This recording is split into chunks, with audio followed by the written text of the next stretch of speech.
Theo Walcott's still playing up front in 2023. Yeah. They've just got nothing. They've got nothing going forward. No. They haven't got a goal scorer. My man Che is injured. Yeah, he's not doing it. They've got nothing. Theo Walcott scores against Arsenal, doesn't celebrate against Arsenal, but plenty of celebration. The Saints have safety back in their sights.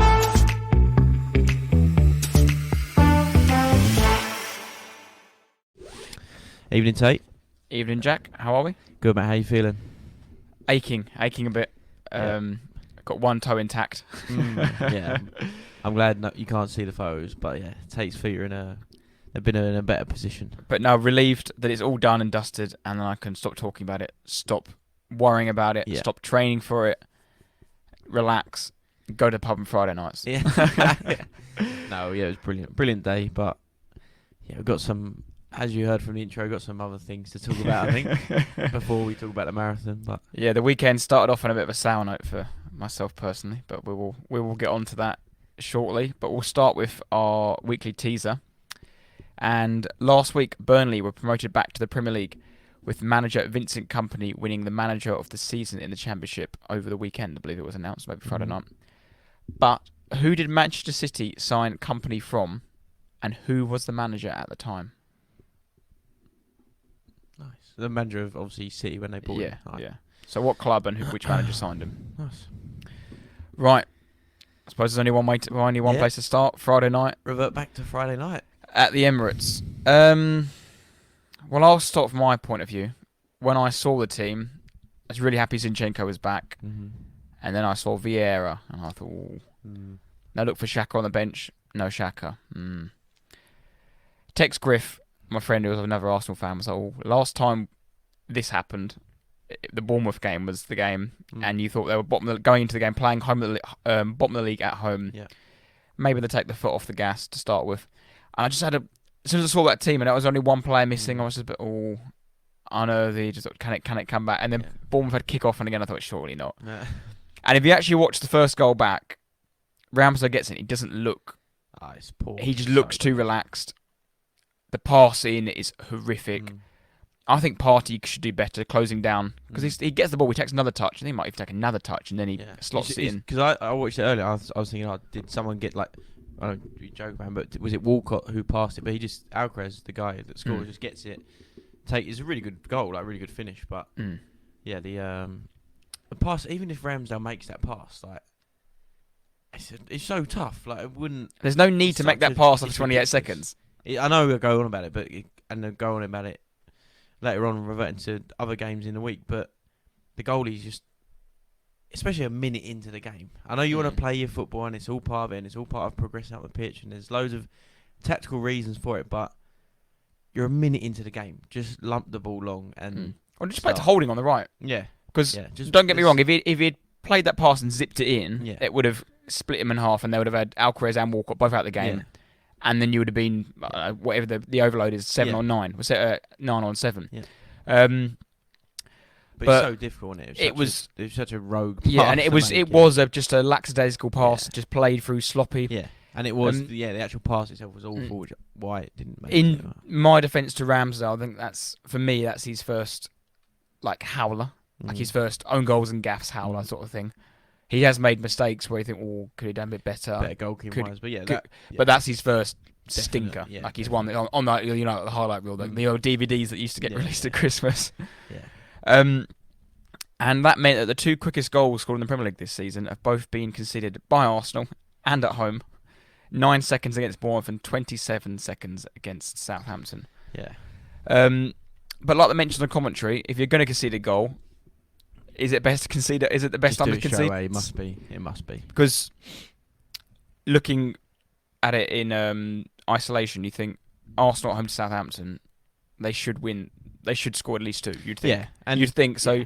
We'll get into it, and obviously, Walcott scores 10, 15 minutes later, and they're 2-0 up. But even then, we're all part of our group chats and with our friends and stuff, but there's no way that I was starting to send messages in and get all happy and loud about it. I just knew that, I thought you're going to win the game anyway. Even at 3-1, I thought, they just need a goal. You just need a goal. And obviously it didn't happen, but Yeah, it was just too long in the game to go. It was just an onslaught of Arsenal when Southampton hadn't scored. But yeah, they needed to score 4 or 5 to try and win the game. But like you mentioned, I think it was Partey got dispossessed or something, and then they were straight through onto the midfield. Alcaraz slipped through Walcott. It's a good pass. Typical Walcott goal. I've seen that goal hundreds of times for Arsenal. Out to in. First time finish, where he hasn't got to think about it. Slots it past the goalkeeper. And you could see the pain in his face.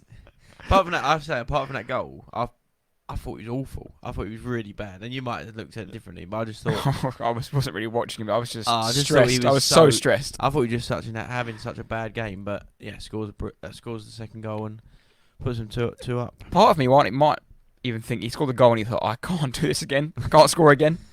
But I don't get that. Like, just don't... Like, you're the Phil Walcott. I've got here, that was his...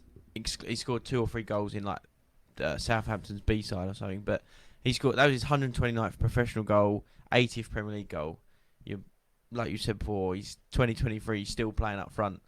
Like, grow up. Don't play the game. If you're that worried about it, you're that concerned, don't play. Don't play against Arsenal. If you're that if you're that nice and you're that concerned about it, don't play, don't score. I'm not having that. So. Like what Southampton, they need you. They need you to play well. Need you to score. Need you to celebrate. Need you to like show some passion and keep them up. And he doesn't score against Arsenal, but out of respect, he doesn't say that's just rubbish. I hate that. Hate it. He scored in each of his 2 last appearances at the Emirates as well. He scored in lockdown.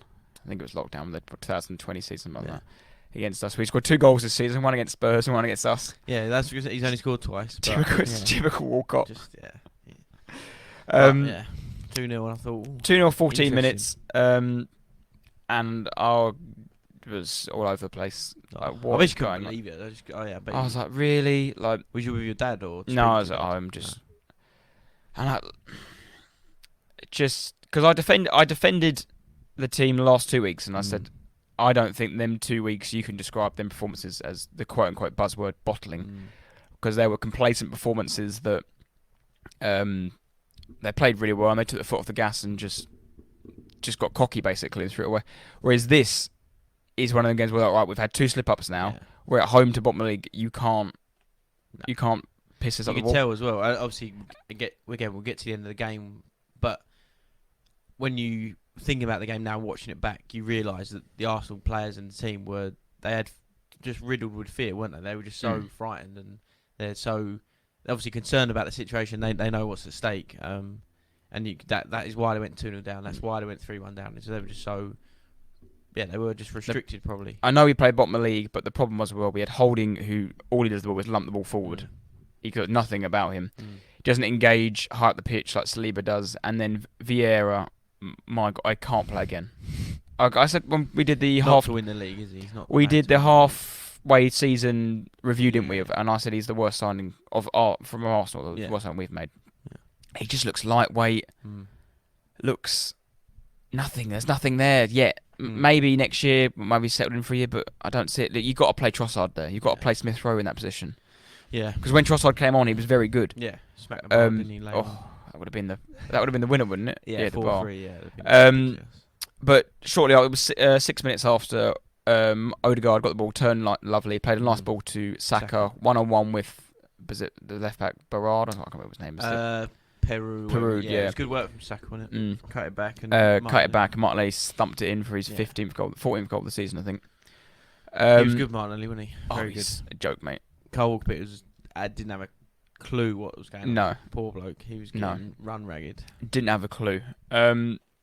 Arsenal maintained that level of pressure until this half time. It was Ben White's header off the line. Yeah. That could have made it 2-2. Forgot about that, actually. Yeah. That was Alcaraz who headed that off the line. And he come off, didn't he, at half time? So Neville was saying, and they were saying, just a word on commentary. That was horrific. All 3 of them. I don't mind Neville too much on commentary, but the other 2 were awful. For Friday night, it has to be Carragher and... Yeah. The girl shouldn't have been on there. No. I don't like Karen Carney anyway. No. As a commentator. Well, I also thought Neville, as well, like you're saying, the commentary was bad, but like towards the end of the game when he was just like... He's like, Arsenal going to score. They have to. Yeah, but he was just like sort of screaming down the mic, like, mate, grow up. Just call the game as you see it. Yeah. It's pretty poor at the minute anyways. That's a touchy subject, I think, that we probably won't cover. But but 2-1 at half time. You think? I honestly thought, I know you're going to say what you say, but I thought, oh right, here we go. I thought it'd be 2-2 at half time at least, but 2-1. Come out second half, it's going to be typical Arsenal Emirates, just constant pressure, and that first 10-15 minutes will be relentless, and probably you'll turn the game around in that time. But it wasn't. Oh yeah, very wrong. Weirdly enough, it wasn't, and it took another wake-up call. Well, Alcaraz got subbed, and he brought on, is it Lucho, the centre half? Yeah, but also before that, the guy that scored the third. He came on, didn't he, for Bednarak? Yeah. Which I'd like, because I thought that was quite good. It was brave, and it was a big moment, wasn't it? A standoff, basically, between the physios and the player and the sort of management to make the decisions. But Martinelli doing his best Harry Kane impression. Let's hang on, yeah, I'm glad you brought it up. What a load of rubbish that is. Martinelli has done there something that Harry Kane has been ridiculed for seems like forever, but yeah, probably 3 or 4 seasons. Martinelli does a classic forward striker thing. Knows exactly where the player is, where the ball's going to go, doesn't jump, so technically he's not committing a foul, and causes Bednarak to go off injured, and it happens in the game. But Harry Kane, there's like minutes and minutes of video of this bloke getting absolutely ridiculed for it. So where's Martinelli's highlight reel of him tripping up Bednarak and all the rest of it? Has to do it more than once. Yeah. But no, Kane can't do it, but Martinelli's having a great season. No, he's all right. He's allowed. So yeah. No, it was because Neville brought it up on commentary, because normally it was old smart play from the England striker there. Oh no. I got you on that one. No, I'm not having that. Not tonight. He bit on that one. I'm not having that tonight. No, it's one of them things that doesn't really bother me. And it won't be stopped. The refs, they just don't stop it, and yeah, it's rubbish. But weirdly enough, it wasn't even put down as a concussion sub. No, yeah, it was weird. I don't know why they just didn't. Even if it wasn't a concussion, I'm pretty sure it was. I don't know. I'm pretty sure you could get away with it by saying it was. Yeah, do you know what I mean? The bloke was on the floor and fell from height and all the rest of it. But yeah, it was good from the physios, I thought, and they stood their ground and took him off. But yeah, go on. Yeah, so then they brought on Show, is it? I can't remember his name. Yeah, and then that guy. He had a bit of a rucking with us in the first. I thought he was that guy in the first game, because they've taken 2 points of us this season. Both of them were just manhandling Jesus. I think because he's Brazilian, he was getting in Jesus' head, because he's probably really, he must be really, really bad. Yeah. And he's obviously, Jesus is getting frustrated that he's getting the best of him. He can't get and away I feel from like him. in Brazil, he's that defender. I think it's Lichao. We're absolutely butchering his name, but I imagine he's like a dirty, horrible Brazilian. Whereas Jesus might be a bit classy. He's obviously a very good footballer, and he's just come on and he's just a big old bully. And he's kicking him, probably chaos. Whispering sweet nothings in his ears. Yeah, he knows exactly how to get under his skin. And we gave away a soft corner, and weird enough, I thought, if we concede here, we're done here. Awful. Lose the first man, lose the second man, bang, wow. Yeah, 3-1. I thought that's it, done. We're not even getting back from this. I don't know. I still had that feeling. It instantly took off Vieira, which was needed. I thought 3-1. This is very surprised and shocked that they went 3-1 ahead. But even I thought you need a goal. You just need that one goal. The sooner it comes, obviously, the more problems that will cause for Southampton. And conceding 3 at home again, it was like, bloody hell. We've conceded, I think there's a stat, only Southampton and Bournemouth, I think, have conceded more home goals this season than Arsenal. Only Southampton have kept fewer clean sheets at home this year in the Premier League than Arsenal. That's surprising. You've won a lot, but you obviously... Since Saliba's been injured, we keep slipping goals. Since the World Cup, actually, that's where it's really changed. We keep conceding one here, one there. Even if they're consolation goals, it's just lapse of concentration. So even I know it's not home, but you look at the last 3 games, you conceded 7? 2, yeah, 7 goals. I know, 2 of those are away. Even before that, you've got Leeds 4-1 at home, conceded just a sloppy goal. Palace 4-1, just a sloppy goal off a corner. Last year, I think we conceded 2 goals off of corners. But something's obviously there is not right, and you can't put it all down to Rob Holding. You can't. The fact you're not having Saliba and Rob Holding's playing, definitely not. No, I just feel a bit sorry for the bloke, in the sense that name me. He's just an easy target, isn't he? Name me a better fourth choice centre half in the league. Yeah. Like who's Spurs' fourth choice centre half? No comment. No, Holding would play for us in our start. There's not. He's not great. Like, don't get me wrong, but you'd have on that right hand side, you would have Saliba.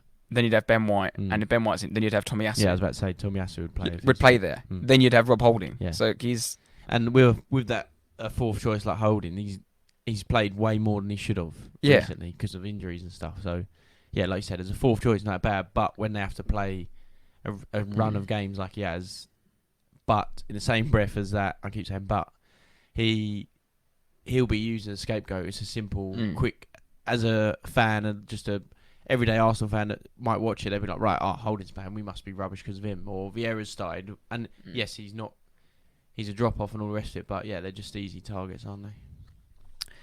And then the last 20 minutes between the third goal and the second goal, can't really much happen. I mean, Saka hit the post, but that had already the ball had gone out from I think it was Martinelli had dragged it out. Nketiah came on for Zinchenko, who had a really shocking game. Zinchenko, he wasn't great. But it was just. Did you bring on Smith Rowe? No, it was what's his name? Trossard came on. Trossard, that's it. Sorry. And he tried. Nelson came on for Martinelli. You brought on all three, didn't you? And they were playing. They were playing all right. But I just thought this is a real crap way to fizzle out. Yeah. And like we have to go. We still have to go to City and win. Yeah. But out of nothing, a little 1-2 of Ben White in the edge box and Odegaard cold and lovely shot. Yeah, very nice finish. We spoke about it last week with what's the Bournemouth goalkeeper called? Neto. How did Neto get away with 90 minutes without one yellow card? How on earth did Bazunu get away with that yellow? He just had to just do it. He just had to be given a yellow card. Fair enough, because I'll actually give the officials some credit here. 8 minutes was fair enough because the amount of time he wasted. Yeah. No, it was. Yeah, it just seemed like it was. Just book him. Just book him. Then you don't have to add 8 minutes on. It's. You'd have to talk to him. You have to. Do you know what I mean? Yeah. Yeah, but everyone does it. Like, it's all one of them things. Like, I would want Ramsdale. If we're 3-1 up at the Etihad on Wednesday, pray to the Lord and cross all my fingers like ever can. I want Ramsdale going down every 2 minutes. I want him kicking both posts, then taking the mud off, and then having a stretch there, then changing the side, then kicking it. Yeah. No, I want him doing that from minute one. I want a draw. Yeah, Bazunu was just on the edge, wasn't he? And I think for whatever reason the game sort of changed and he couldn't waste as much time. But yeah, I was very surprised he didn't get booked. But then, the 80th minute, and then Arsenal sort of clicked in together. We can get something here. Yeah. And literally out of nowhere again, by the time the replays had stopped, the ball was in the box and Saka had just banged one in. Yeah. And then as he scored that, 8 minutes gets added on. That's when he said Neville starts screaming. Yeah. When it was that time and on, you'd obviously just scored your third. I thought, well, this is it. And it was like the crowd were just basically sucking the ball into the goal. It was just, it just was. It sounds stupid, but it's probably one of very few times that you watch a Premier League like top level game, and it's one team is just absolutely battering, just constantly. The ball is just constantly like. Sometimes the other team might go on attack or keep the ball fit, but it was just Arsenal had the ball for the last 15, 20 minutes, just constant pressure. It was similar to that when we played Bournemouth at home. Yeah. When we got 2-2, we were just, I think it was like 89% possession, just battered them. Yeah, but then, I just thought the third goal was inevitable, really. Like, the draw, at least, was always going to happen, but, Trossard nearly, that would have been one of the all-time Premier League greats, I think, that goal. It was step over, inside weak foot, smashed the bar. That would have been chaos. I thought we'd won at the corner, and it dropped down, and Nelson again. I thought Nelson can't get... block, wasn't it, from the guy? Yeah. To get away from the post, That's how close that was, because without the block, that's probably on target in the goal. Or save and a rebound, and... Someone taps it home. But it finished 3-3, and you saw the players fall to their knees and on the floor. That's the only thing I texted at the end of the game. I said 2 points dropped. The silence was bliss, because it was definitely, wasn't it? It was like an eerie, scary moment. It was just final whistle, and everyone just realised like shit. That is because that's the last result anyone. That's the last. Not result. Sorry, let me rephrase that. That's the last performance anyone would have thought of. The Arsenal winning 3-1. You could maybe see a 1-1 draw or something like that. Or I would have seen maybe Southampton somehow nicking it 1-0 at the very end. If basically Arsenal piled the pressure on, but then Southampton score a lucky goal and 1-0, somehow you lose. But yeah, Southampton go 2-0 up, 3-1 up. Then obviously Arsenal put it back right at the end. It was, like you said, I don't think anyone would have predicted that. But also if you'd have picked anyone to play, you'd have picked Southampton at home on a Friday. Yeah, it was. Yeah, they just clung on and like fair play to Southampton. They weren't that great, but they were also they had their game plan. They stuck to it and took their chances really well. They were pretty good, I thought. Yeah, I think that sub at half time really helped them because, like you mentioned earlier, Walker Peters and the fullback were getting blitzed by Saka. They're both on yellow cards. Yeah, early on as well. And that extra centre half being there, meaning they could push out and they could engage higher up the pitch. And that's why Arsenal struggled, I think, for them 20 minutes. They didn't really know, did they come inside, did they go out? And then Jesus was dropping deep and there wasn't enough presence up there. And it wasn't until Nketiah came on and Trossard came on, they played higher up and they got a bit more luck about it. Southampton's first point since their 3-0 draw with Spurs. To be honest, I just got to hear about obviously a great point and away at Arsenal, but I don't think it's enough to keep them up, is it? But like your friend said, every time you think they're down and out, they come out of another performance and they're still in there clinging on. Because let's get the table up quickly. They're sitting bottom of the league, 24 points, 4 from safety, 6 to go. Everton are back in the bottom 3. We always said Leicester are dead and buried, and Everton are back in now. Yeah. Well, I've got to say bottom 3 in general, and that even includes Leicester and Leeds at above them. But Everton, Forest, Southampton have all won 6 games this season. Leeds have won 7, Leicester have won 8, but lost 20 games. And all those teams I mentioned have got 6 games to go. And like I said, those 3, the bottom 3 currently have won 6 games. Leeds won 7, Leicester won 8. So 6 games go. Not all of a sudden Southampton aren't going to win 6 games. Like they aren't going to win 4 or 5. None of those teams, because they've only won a handful of games anyway in 32. So just because of the last few games, they're not suddenly going to pick up victories. Like I think one of those 3 have to win 2, maybe 3 if they're incredibly lucky, and they'll stay up. But other than that, I think they're gone. I think Everton or Leicester, it could flip flop. But yeah, listen to these midweek games. This is Tuesday, Wednesday, Thursday. Leeds versus Leicester, Everton, Newcastle, and Southampton, Bournemouth. Everton, their running is terrible as well. Everton? Yeah, they've just sort of gone under the radar and not picked up any points. Their last few games are really, really tough. They've still got to go. They've still got Man City as well, Everton. So that's Newcastle as well. We'll get on to them. But yeah, 2 losses out of the last 6 anyway. So then they've got to win the car. Yeah. Like I said, these teams don't win games, and they're not suddenly going to win 4 or 5 games out of the last 6. It's not possible. So, but I have to say, very good effort from Southampton. I just don't think they had enough luck towards the end just to keep on hold them to the win. But like you said, that draw doesn't really help anyone. Yeah, in a grand scheme, if you take that game out of context, so it's a great point away at Arsenal. But yeah, you're currently in the bottom 3 and you need wins. It's not quite good enough, but. That leads us to Wednesday. Yes, massive game Wednesday night. A draw is still okay. I'd still take a draw because we're... Let's say, into context, how mad is it? Arsenal, since they've lost to Man City, unbeaten in 10, 5 points clear, and it feels disastrous. Yeah, but that's what you're still 5 points clear. I know they got 2 games in hand. Yes, so if we draw... Yeah, and then you go 6. They have to win every game. Yeah. Which... No, we stay at 5. Sorry, of course. Yeah, we stay at 5. They've still got 2 games in hand. And if they win 7 on the trot, 6 on the trot, fair fucks. And it won't even be 6 because they would have won the past. Yeah. Like if they're going to win that, fair enough. They're also going to win they maybe win the Champions League, and I hope they win the FA Cup really badly. Why? What's wrong? We'll get onto we'll get onto that a bit later. But yeah, it's a massive game. Yeah, and it's got written in the stars. 2 minutes gone. Haaland 1-0. Holding red card. Literally, ball being played. Holding will be either booked or shirt pulled, and Haaland will come through. I don't think Arsenal will get out of. I'm gonna put it 4 minutes 37 seconds.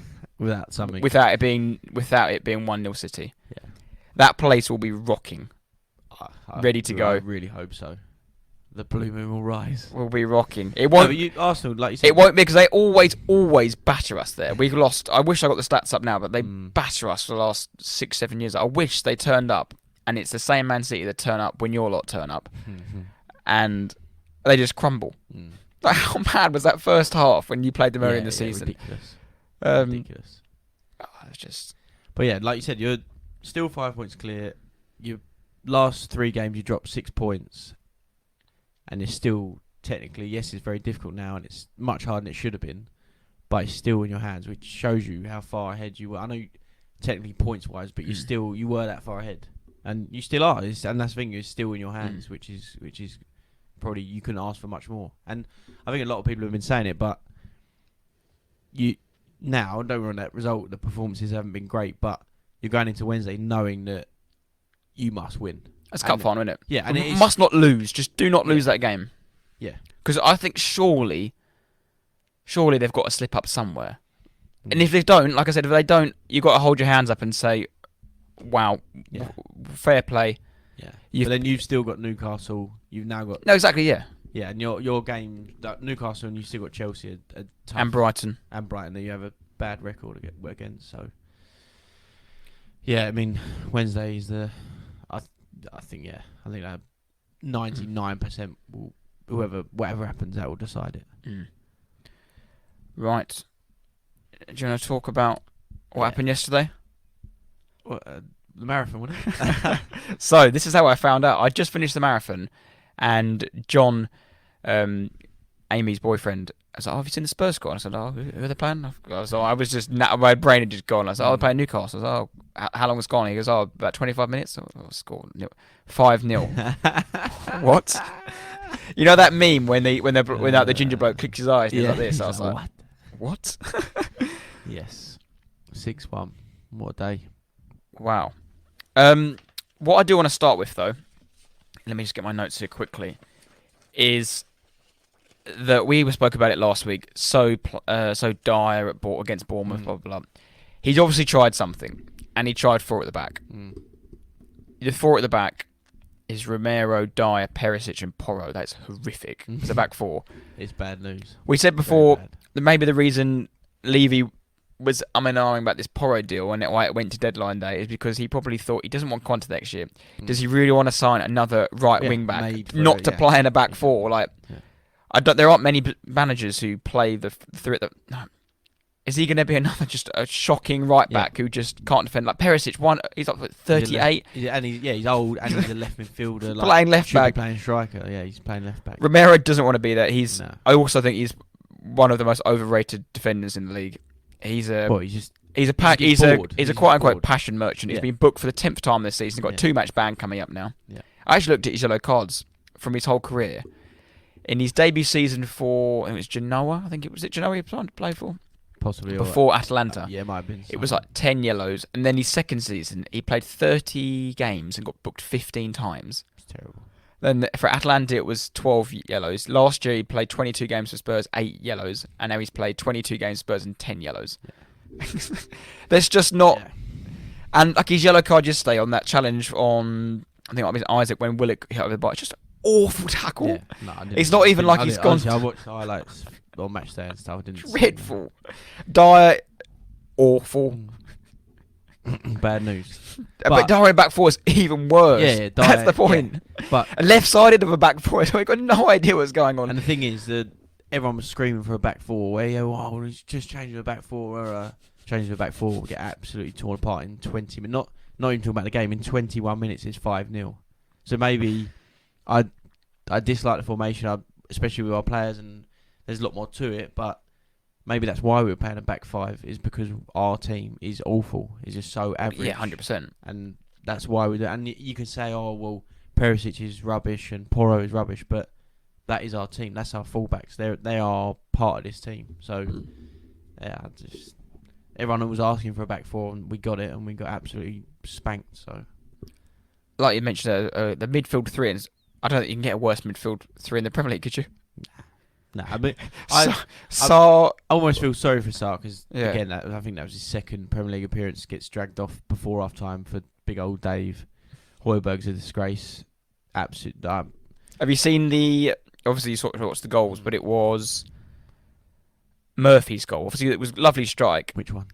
The strike. Lloris just stood still and just watched it go in the corner. But that's not the bit that irritated me. It was Hoiberg, but Hoiberg gets the ball and he could split the defence, play it in between the gap. Yeah. Decides not to. Turns around, passes it to Dyer, and Dyer's like. But this was the same thing that happened last week when Dyer got the ball and he didn't really want it and gave it to Lloris, and but then Dyer was like, "Oh, I don't know where to pass it." No. He fed a hospital ball into Son. Yeah. Gets absolutely battered. Son gets the ball, played it round. Then Hoiberg dives in, passes it around him, and he smashed it in the corner. Lloris is another. He's just gone downhill so badly. Just another example of our terrible situation. Yeah, Hoiberg's a disgrace. Skip is just not. If we think we're. He's Rob Holding, isn't he? Yeah, he is. Maybe Rob. He just should be lower end of the Premier League, like top of the Championship. Just obviously love him because he was come through Spurs, blah blah, but not good enough. Sarr, I feel sorry for him. He played really well in the Champions League against Milan. Basically, never gets played again. Then plays at the weekend, gets dragged off after 35 minutes, wherever it was. Yeah, it's just a disgraceful performance. Absolutely disgraceful. Yeah, then obviously Sanchez was booed last week and then gets subbed on after 22 minutes. Was to shore up the back five. Damage was done. Shore up the back five after conceding 5. Yeah. Do you think Lloris was actually injured or just? No, there must have been something going on. He said he was injured, didn't he? He said he had a bad hit. Hopefully Fraser Forrest ate him in the change room and then come out and had to play. Yeah. That's poor captain's performance. Didn't fancy it. Just done. He's an absolute flannel. He's awful. Hooked. Having a stinker, yeah. But yeah, one of our biggest defeats in our Premier League history. So it's the first time you've conceded 5 since last time you went there. Yeah, and that's what I was there last time when they got relegated, and big man Moussa Sissoko was playing. I think Townsend even scored from that day. But yeah, they beat us 5-1 in the 15-16 season. 92-93 season, the first year in the Prem, we got beat 6-0 by Sheffield United. 96-97, we lost 7-1 at Newcastle again.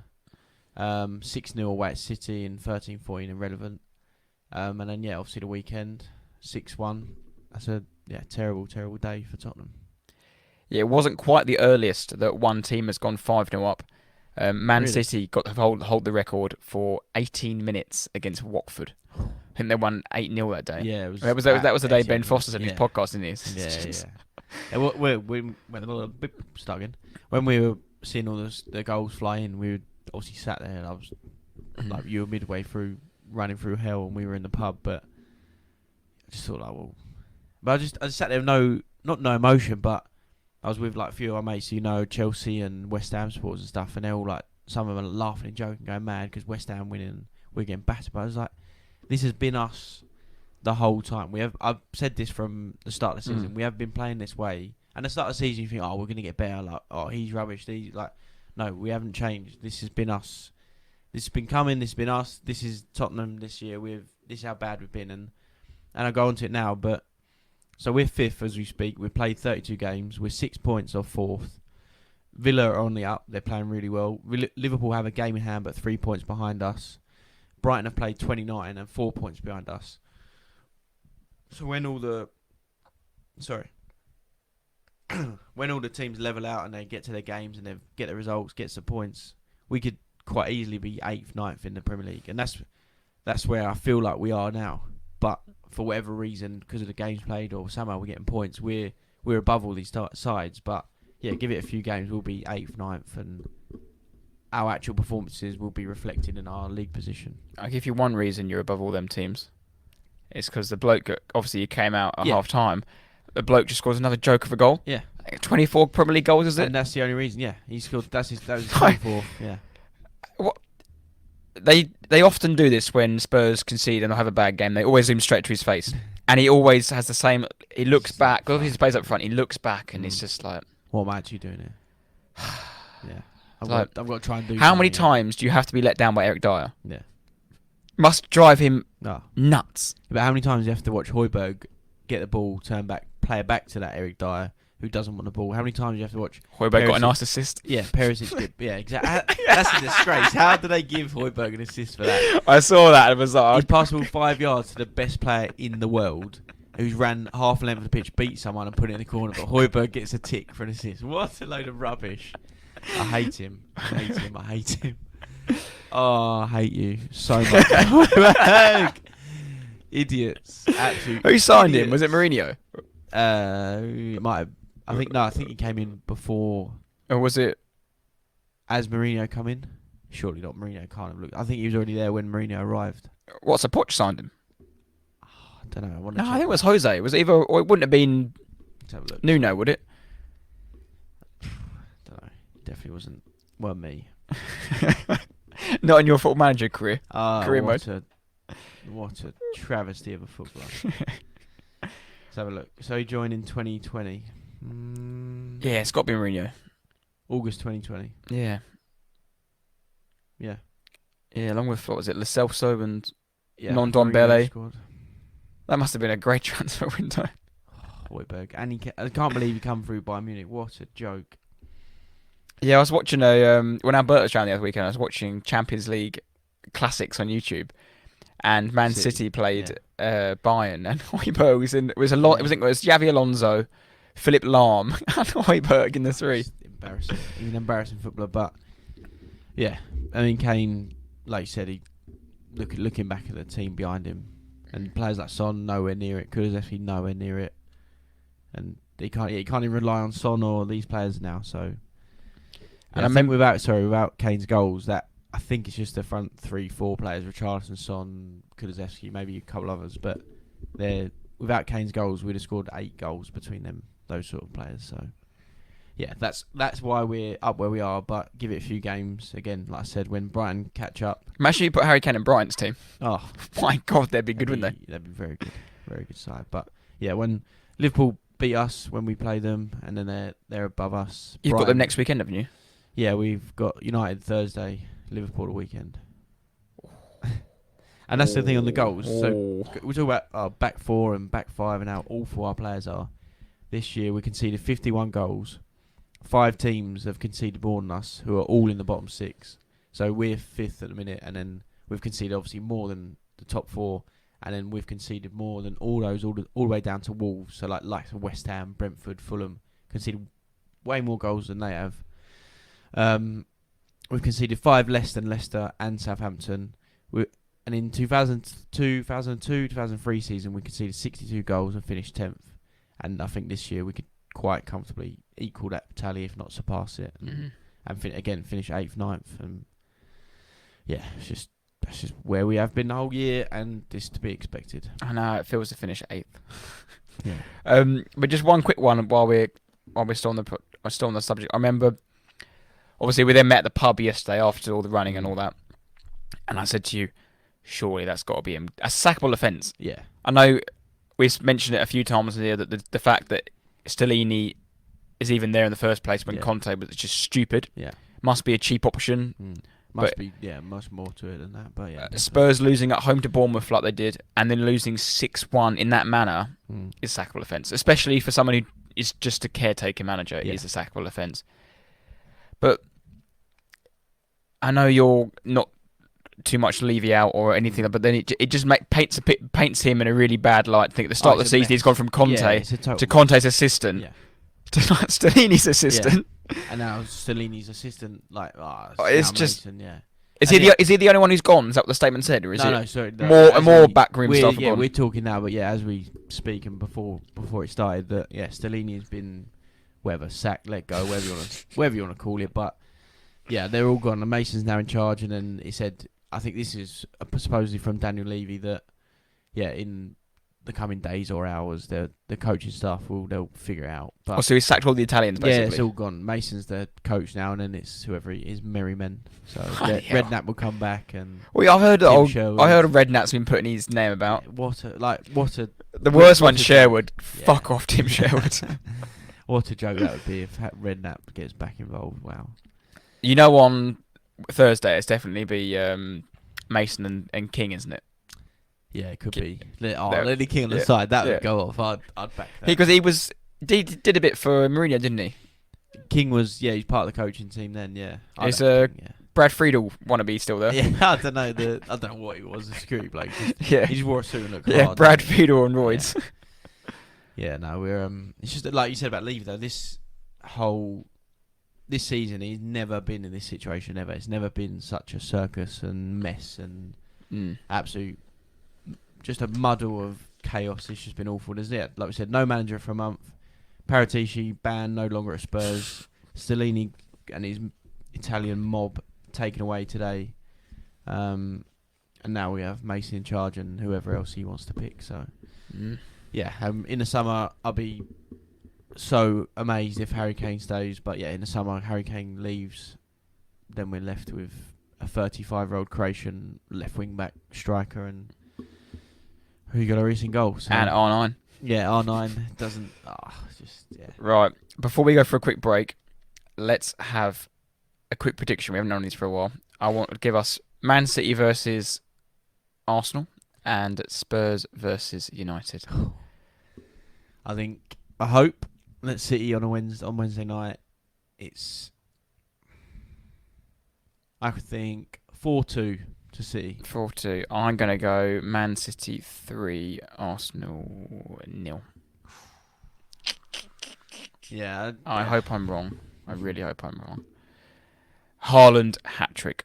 I'm going to put that down there as well. I think you've got to score, like Southampton, 3 or 4 to get something from the game. Whether that's a draw, you're winning the game, whether. But you've got to be absolutely bad, and they know that, you know that. But yeah, Arsenal got to be incredible to get anything, I think. I'm also going to go Spurs 0, Man United. Actually, no, Maguire's back, so Spurs 1, Man United 3. Yeah, I think 2-1 Man United. I'm saying not it's going to be close, but I think 2-1. They've had the semi-final, bit of a hangover from that. We'll travel down to North Extra London. time, yeah, everything, yeah. Yeah, they'll beat us, I think. Yeah. So, right. Okay, we'll get his goal and we'll move on. We'll have a quick break and we'll be back with some European football talk.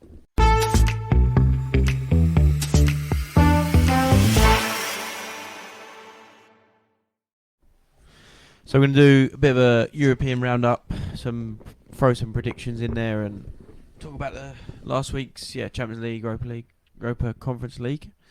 Yes, Start with the Champions League. Start with the Champions League like you just mentioned there, Jack. So the semi-finals are Real Madrid versus Manchester City and then a Milan derby. That is going to be some game in it.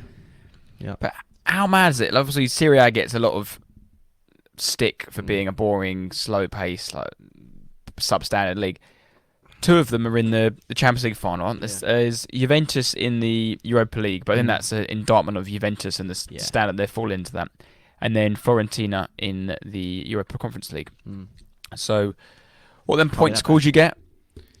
When your team does well in Europe. Yeah, whether they cool, but I know. They're doing well for that. This year they're doing well.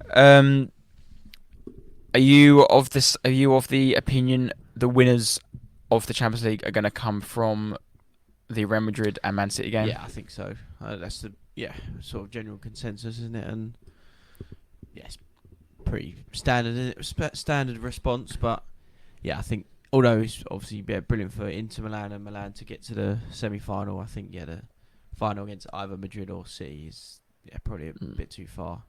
Like we said, it's Madrid's competition, but Man City are an absolute joke of a side. So that game. Well, both games will be good, but I think that two-legged game will be very interesting. To be played over the midweek of 9th of May and the 10th of May. Can you imagine that? Just for heaven's sake, imagine that was Arsenal versus Spurs in the Champions League semi-final. Ridiculous. I don't think I'll be able to watch either game. So true. I didn't really think about it. I'd be like I would be so nervous.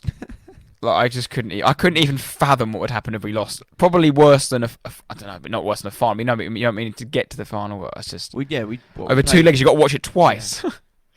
Yeah, that is. Obviously I went to Milan and saw Spurs there, but I just almost can't believe they're there. I know. They're obviously not that bad. They got to a semi-final Champions League, but I don't know. Just at the time, I just thought, wow. Same as Inter. Average, yeah. But then, like you said, Inter have had a reasonably good draw. They had Benfica. Who else do they have? They've had a pretty simple draw. Milan obviously just beat Napoli as well, and everyone was behind Napoli and said they'll get to the final. It's then like the other side of the draw, but Milan that's the thing as well. Milan done unbelievable job against them. That's something Spurs would never ever do against Napoli if we got that far. But yeah, I don't know. I feel like yeah. What about you? You reckon from the Madrid City game? Yeah, we'll put a little graphic up in the week before all our predictions. We're going to predict the winners for the Champions League, Europa League, and the UEFA Conference League. I'm going to go with my heart, and I'm going to go Real Madrid because I don't want City to win it. I don't want City to win it. Although, if City do win it, it means that's more likely that Pep will leave sooner. Yeah, he might do the treble and then see. Yeah. And then I don't know. Imagine. I mean, I say where would he go? But he can go anywhere he wants. But if Arsenal don't win the Premier League, I want Man City to win all three. Yeah, I want Man City to win all three anyway. You want them to win the Champions League? Yes, I don't. Doesn't again. I said at the weekend, but Man City. Would you rather one of the European teams win it instead? Nah, just doesn't. Don't bother me. You not got any former players playing for Inter or Milan? And Modric again? Oh yeah, I mean I do like Madrid. Yeah, I mean maybe Madrid, but yeah, it just doesn't. Man City are they've just out. I know they've a Saudi-owned club, yeah, Saudi state they've club. Just come out of nowhere. They've bought fantastic players. They have the best manager now. Over time they've bought better and better players. Got better and better managers. They have all the money in the world and they've just come out of nothing. So I've no anything against them. You know what I mean? I have nothing against Man City. So yeah, they can do whatever. And you always beat them. Yeah, I mean, we do really well against them. So, but no, I think. So you're going to put you down for Man City? Yeah, Man City to win. Right. I'm going to go for my heart and go Madrid. Right. Move on to Europa League. Wow. 2 weeks ago, after 45 minutes at Old Trafford, Man United should have been 6 up. Seville were that bad. United were playing well, playing off the park. Even after 65 minutes, Fernandes got hooked. I think they made like 3 subs and was like, well, let's just see this out. We got a game in the weekend. Maguire came on at half time and all sort of went wrong from there, really. Carried on playing. They scored. Malasia's fault at the back post, and then it was 2-2. Then it was 2-1, sorry. And then like a really freak-own goal, 2-2. And you're thinking, wow. Sevilla somehow, like Unai Emery's, I know that he doesn't manage them, but he's like, they still got this aura about the Sevilla in this competition. They won it 4 times, haven't they? Yeah.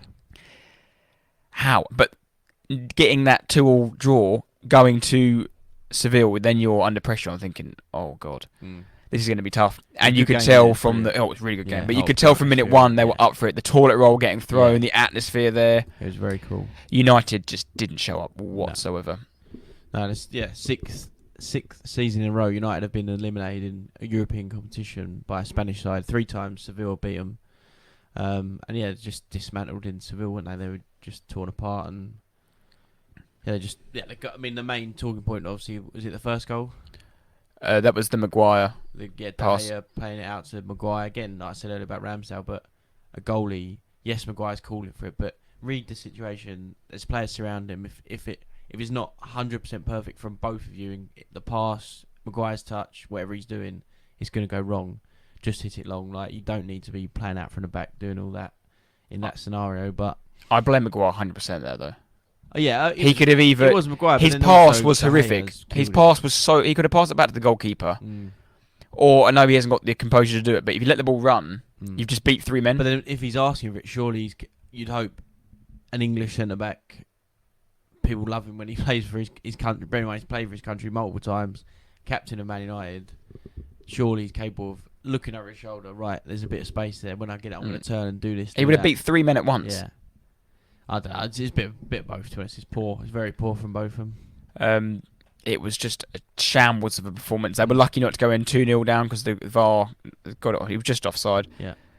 Straight into the second half, corner came in. I know it was lucky on the shoulder, but what's De Gea doing there again? Yeah. And the third, oh my God, big loop up, and then De Gea's come out and then again, what is he doing? Just you're a goalie, like stick to what you know. He has these games though. He does really have these games. Some Man United fan, I don't know who he was, but they put together a 20-minute compilation of De Gea's mistakes since 2011. I want to say he joined. Yeah, it's something like that. Bad night for United, wasn't it? Very bad. So for me, they were the favourites going into this game, but coming out, I'm going to go. Who's in it? Actually, so yeah, hit the four left. Jose Mourinho's Roma, Xavi Alonso's Leverkusen, Juventus, and Seville. Seville, 4 times they've reached the semi-final, they've gone on to win it. So they've won it 4 times, and every time they've reached semis, they've won it. And like we all know, that it's their competition. Roma Juve would be a good final. Is it a Seville Juve semi? Yeah. Is it? I was going to go Seville, but now I've just looked at I'm going to back Jose Mourinho. Really? Yeah. Gonna go for the dark Jose's side. on a bit of a redemption arc. He started last year on this. He's gone off to Rome because everyone thought, how's he landed this job? I think he got him into the top 5 or something like that. Now he's won he was always going to win that Conference League. Yeah. And I'm going to go Jose Mourinho Roma. I'm gonna go Juve. I think again similar. They've got their points back now, haven't they? They got their points deducted, but they've gone back, and I think they're third now. Obviously, way up Napoli. I think they're 17 clear. They've all but won the league. They can win it next week with a win, yeah. So yeah, Juve back into the top 3. They're obviously a very good side anyway. I think Juve's. You know Juve will beat Seville, yeah. Because although it's Seville's competition, they're obviously very good in it. They're having a terrible. They're having a terrible season, aren't they? So I think Juve beat. It'd be nice to see beat Jose's Roma in the final. Before we go on to the next one, I'm gonna ask you a question. Can you rank, as a Spurs fan, these competitions you'd like to win? Champions League, Premier League, FA Cup, Carling Cup or League Cup, Europa League, Conference League. Not a trophy, but top 4. Not a trophy, but top 4. Yeah. And then also finishing 17th. No, I'm interested. I'm interested to see where, because I personally think this Conference League is the only good thing this Conference League has done is it's got rid of the second round game in the Europa League if you win your group. That's it. That's the only positive it's got rid of. Yeah, it's a third tier. There's no need for it. We'll go through it in a minute, but it's not Europa League. It's not a Champions League. It's like the Intertoto Cup thing. It's 1 year old. Yeah, it's just a random. They've made up, and it is obviously they've just made it. UEFA have made it for money, and that's what it is. And obviously, I'm saying that West Ham are in it. No, it's an awful competition. But I will say before I rank those that you've asked, I would say if Spurs are in it and got to the final, and it's this year's in Prague, I'd be all over it. I'd be absolutely buzzing. And if you get to, not if you get to the final, but if you're going to be in the final and we're going to, obviously I'd want to win it. It'd be brilliant. Yeah, you would celebrate it, but it's just, incredible. I just think it's nonsense. There's no need for it.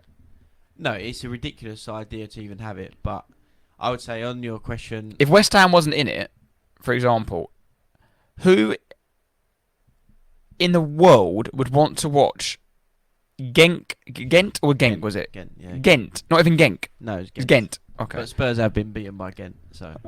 Gent versus Alkmaar and Fiorentina versus Basel. Oh, no, you wouldn't. Who the hell wants to watch that? I didn't watch it last year when Roma were in the final. I didn't watch the final. I think I watched the first half of the final. That was a bit. Yeah, I didn't even. But no, yeah. So come on, let's rank them competitions. For me, I'd say Premier League above Champions League. Very, very close. But that's sort of. I think that's anyone either or flip of a coin. What was the other one? Europa League, top 4, FA Cup and Conference League. I'd probably say, as a Tottenham fan, FA Cup and Europa League very similar. Probably FA Cup for me above Europa League, then Europa League, then top 4. I'd say. Was League Cup in there? Yeah. Okay, I'd say FA Cup, Europa League, League Cup, top 4. Conference League. Finishing 17th. Finishing the playoffs in the Championship. Winning the Essex Cup at under 16s. No, yeah, the Conference League is irrelevant. Absolutely irrelevant. But, like I said, if Spurs are actually in it and went and did well in Europe for once and got to the final and won it, it'd be incredible. No, that's fair enough. And for West Ham, back-to-back seasons in European semi-finals is something to shout about, really, isn't it? Unheard of.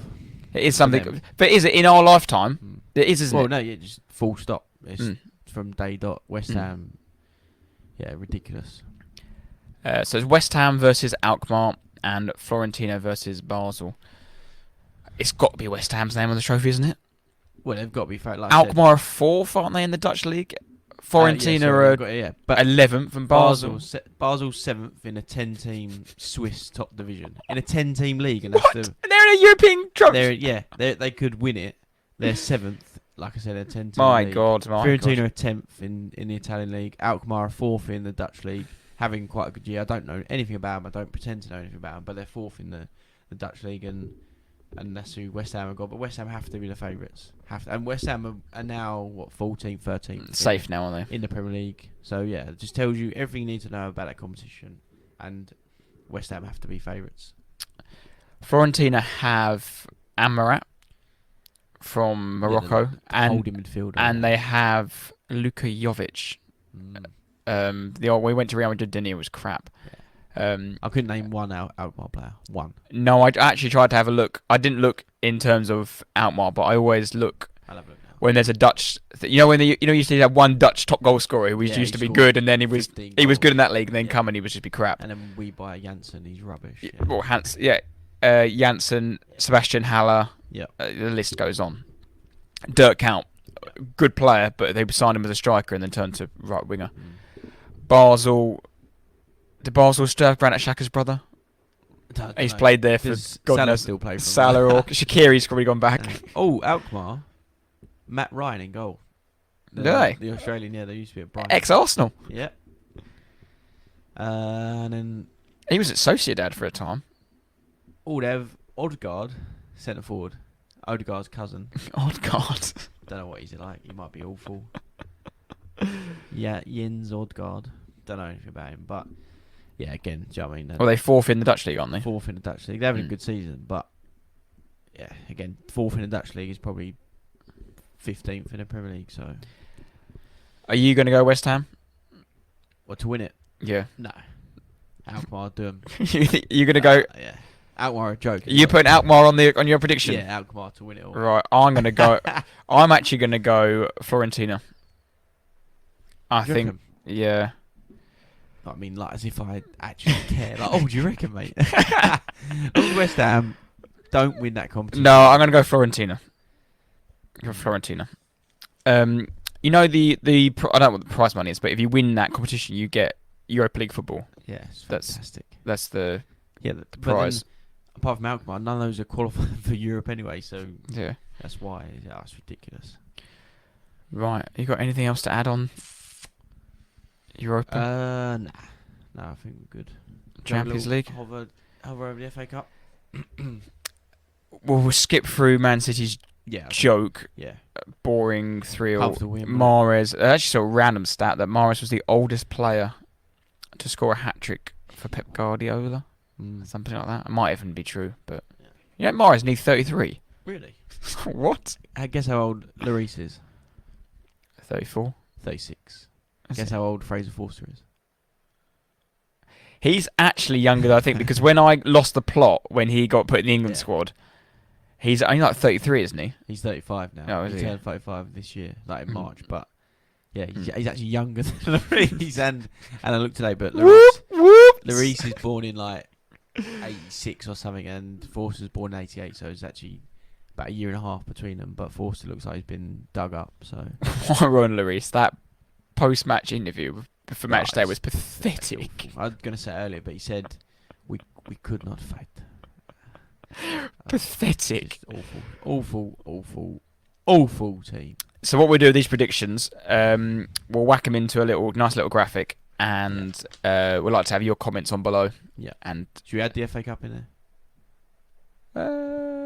We'll do a separate one for that. Can do. It's going to be City, isn't it? Yeah, can do. But do a separate graphic for that. Yeah. With them lifting the trophy. FA Cup, skip City versus Sheffield United. Yeah, rubbish. on that, boring.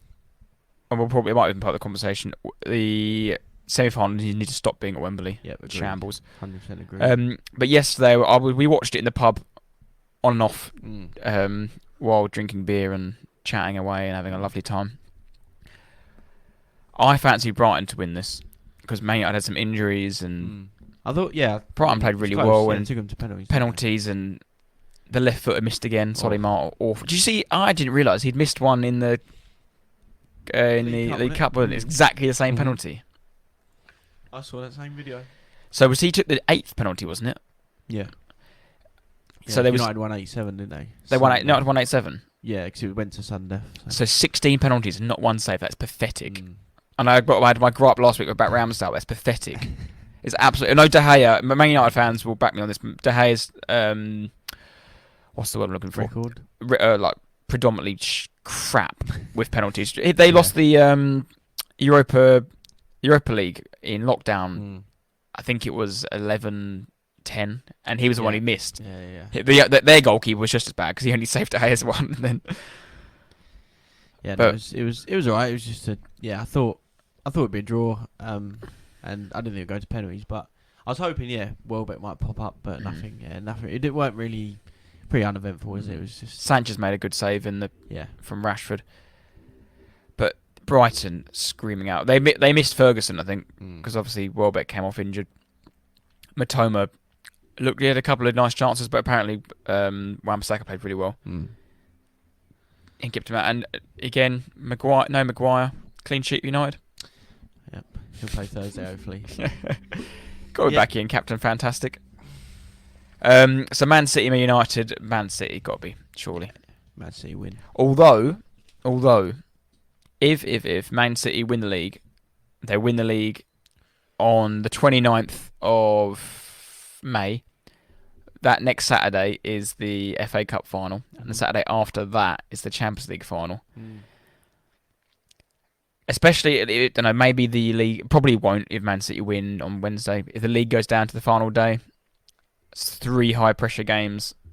Like, I don't know. It would be quite fitting for them to win the treble and beat United in the process. Yeah, because then if they do the treble, that ends the City United, if there is even a debate. But of all the history and the trophies and stuff. So, right. Yeah. Should we move on to Team of the Week? Yeah, let's do it. I'll have a look at the poll. Team of the Week is done purely just for the Premier League players. We left the FA Cup players out of it because Mahrez maybe count himself unlucky, but he can grow up. Team of the Week. So we decided to go between Fabianski of West Ham United and Jordan Pickford of Everton, both keeping clean sheets. Sam Johnson also kept a clean sheet, but we felt because he was in the team last week, we thought we'd go between Fabianski and Pickford, and that was a fan vote. And Jack, you got the results? Yeah, I'm looking at now, and Fabianski's won 58% to Pickford 42%. So Fabianski gets in. Well done, Lucas Fabianski. Yep. Whilst we're on West Ham, double West Ham, and Kufau. Yeah, he got an assist in it as well. Enters the team, assist for Paqueta's goal. Yeah. And a good week all round for West Ham. 2 wins and a draw. I'd say they're safe. Yeah, they were safe a couple of weeks ago. David Moyes, the Messiah, has returned, and the man they wanted out. Potentially win Europa Conference League and keep him up in the Prem. New deal, surely? Yeah. GSB out? Well, no, one of them, they're not GSB anymore, is it? But, so Kufau and Fabianski and the other defender, Castagna from Leicester. Scored a really nice goal, actually. Oh, it's a lovely goal, wasn't it? It was full-back to full-back, wasn't it? Coming from the right, didn't he, and hooked it in his left foot. Quite surprised. It just looked like a proper striker's finish. But, Leicester got a big win as well. So I didn't think they'd win that.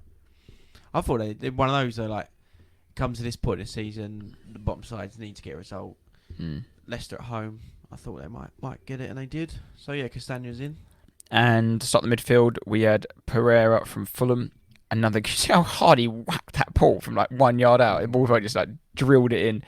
He's having a really, really good season. Yeah, he's good. He's one of those, like, he was at a massive club, never really going to play. Found a team, and became a big player in a smaller side, and he's doing well. Similar to Joe Willock, I think, in that sense, where he's playing really, really well at Newcastle, but he wouldn't have been given opportunity at Arsenal, and now he's really flourishing. And you see in the, is it called the Bear the Fruits? Is that the saying? Something like that. Yeah. Something like that. Talking of Newcastle, Jacob Murphy. Yes. He's coming to the side all of a sudden. They spent all this money, and he's sort of where Almiron had a little bit of an injury. He's come in playing on that right hand side. First goal, what's Lloris doing? And he smashes it in from the roof of the net about 2 yards out. Second goal was a fucking great strike. Yeah, very good strike. But again, Lloris, non-existent. Absolutely non-existent. 2 goals in, and his celebration alone for the third deserves to get in, because his face was just a shock, wasn't it? Like, what is? Yeah. He was like, "Are we 3-0 up? Or have I scored from like 30 yards? Like, what is going on?" And finally, Alexander Isak 2 goals. lines starts up top. I'm trying to think of the saying. Basically, leads the line. That's what I'm looking for. Pick any Newcastle player, throw him in the team. Yeah, but no, Isak and Murphy finish off the team of the week.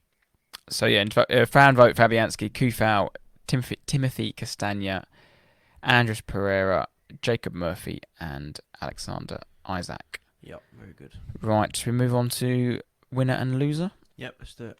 Do you want to start, or shall I start? Yeah, I'll start. I'll start with the winner, and all I've put here is you, Tate. Nice Tate. There can't be, and your brother. Give Pat a little shout out. But yeah, there can't be any other option. Like yesterday, you ran the London marathon, 4.5 hours. Considering you got a terrible Baker cyst on the, basically got a golf ball ground at the back of his leg. And when we saw him at mile 18, couldn't believe that he was even running and the pace that he was going at. But yeah, it was just a brilliant day. I didn't know what to expect. But yeah, absolutely fantastic effort from yourself. It was a very proud moment for everyone involved, I think. Bloody hell, I think we're under attack. It's a helicopter hovering above. There's a real something going above us. But sorry, yeah. So yeah, Tate, you can look at the speaker go up and down with the helicopter.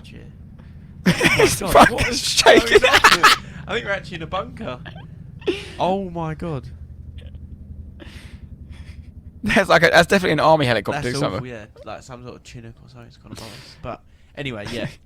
The whole day was brilliant yesterday, from when we arrived as a big group and being there with everyone. The atmosphere of the London Marathon was brilliant. Everyone was buzzing, clapping, cheering, shouting. And obviously, yeah, that moment you get to see you run through is, yeah, there's no better feeling, obviously, unless for yourself you're actually doing it. Yeah, you can't, I don't think you can explain it and actually experience it. But yeah, it was brilliant. Just a brilliant day. And then obviously after at the pub that you found was very good. And yeah, being there with everyone was just a great day to celebrate what you achieved. So, no, perfect. Yeah, my winner of the week, Lawrence Tate. Thank you very much. And mine's also on that note. My winner is my brother. Yeah, Pat Tate. Perfect. Well, Patrick Tate, because Pat Tate was the murderer, isn't he? Completed the marathon I say completed the marathon. He ran 27 miles. Yeah, he done a bit extra, didn't he? I heard because he basically, there's a route on the marathon. There's a blue line that you're meant to follow. Obviously, you can't always follow that because there's too many people. He ended up running 27 miles and completed it in 3 hours and 42 minutes. Bloody hell. Which is incredible. Very good. Incredible achievement. And no, and it was like with my brother / everyone, all friends and family that came to support, and it was just I'm blown away with the amount of love, support, and everything that came through. Was very, very nice. I felt like an influencer. The amount of I had like 18 DMs in my thing. I was like, who the hell is this guy? I think you gave your phone to me at one point just to reply. All these story meant. I was like, oh, what is going on? I sat in the bar for last night when I got home, and it was like just scrolling through and just liking, replying. No, thank you everyone, and then well done to Patrick. Well done, mate. Yeah, very good. Loser of the week. I actually told you my loser of the week yesterday, but my loser of the week is Thomas Tuchel. So it was apparently quite controversial in Germany when Nagelsmann got sacked. They were doing okay. They were second by a point, still in the Champions League, still in the FA Cup. What's it called? The DFB Pokal. Yeah, still in that. Right. Okay. Deal with it, Bayern. You've got 10 games to go. Yeah. I'm sure you can still win the league. Tuchel took charge, beat Dortmund 4-2, top of the league. Everyone's all singing and dancing. They then, in his second game, lose to Freiburg 2-1 out the cup in the quarters. So that's already 1/3 of the treble gone. Yeah. They then play Man City and get battered over 2 legs. It was 4-1 in the end. Could have easily been 5-6-1. That's half the 2/3 of the treble gone. And then at the weekend just gone, they played FSV Mainz 05 and got battered 3-1. They were 1-0 up with 20 minutes to go, lost 3-1. Dortmund won 4-0 at home, and then Dortmund are now top by a point, maybe 2 points. So Tuchel's been in charge for 7 games, won 2, drawn 2, lost 3. He was brought in to win the treble. Not looking good, bruv. Yeah. And I really hope Dortmund win it, because it's one of the... But Bayern are one of them clubs like a PSG, like even like Man City to an extent. Every single year, come on. I like teams trying to do it better. And I think it's very harsh for Nagelsmann to be sacked for... Yeah, for basically doing quite well. Yeah. Yeah. They just didn't fancy him. But no, very good. Yep. My loser of the week actually was decided last week. I think I sent it to Tate and Josh in our little chat. And it's my friend Steve Lee. And he plays for Camberley Town, who are part of the Combined Counties League, currently in the Premier Division South. And actually on an unbeaten run of 11 games. But last Tuesday, the 18th of April, they had an away game against Croydon Athletic. Steve Lee, 6'5" centre half, is a yard out. He could basically touch the net. And the ball, as it falls into his path, absolutely nothing in his way. And he stabs it with his left foot, his weaker side, and somehow lobs it over the bar. And you could see the head in hands moment. I think they might be, I assume they're winning the game. They did win the game 3-1, so I'm not sure when this miss happened, but I have got the footage and I will be sharing it to all later on. But yeah, Steve Lee, my mate, you've got previous with missing some absolute sitters. I've seen one before that arguably is as bad, if not worse, than the one I'm talking about now. But yeah, that one's right up there. So the lads, if you're listening, the lads that I know that play with him, continue to give Steve some stick for it, and Camberley Town's Twitter as well. Keep sharing that video whenever you feel like it. So Steve Lee, that one's for you, mate. That's fantastic. I have seen the miss, and bad news. Yeah, not great. we all have him. Yeah. Right, let's end the show on the teaser. So Burnley were promoted back to the Premier League last week, with manager Vincent Kompany winning the Manager of the Season award in the Championship over the weekend. But who did Man City sign Vincent Kompany from, and who was the manager at the time? Was the manager Mark Hughes? Yes. Good start. And the club, he come from a Belgian side. Is that right? He's not giving nothing away. I'm going to go with Anderlecht. He's wrong. That's why I like the question. Is it not? Is it not a Belgian side? No, not Anderlecht. He started at Anderlecht, signed for someone, and then signed for City, and then went back to Anderlecht. So did he come from a Belgian team? My guess is done. I'm at the... No, it's not. It's not a Belgian side. No. It's not giving me any help. No. I don't know. I wouldn't know. German team.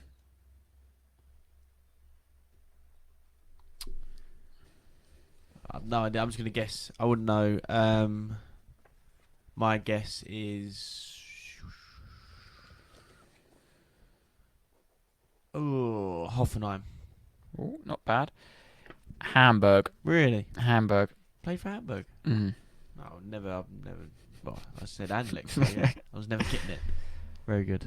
Yeah, no, I saw that and I thought, did he sign for Anderlecht? Then he went to manage them as well, didn't he? Yeah.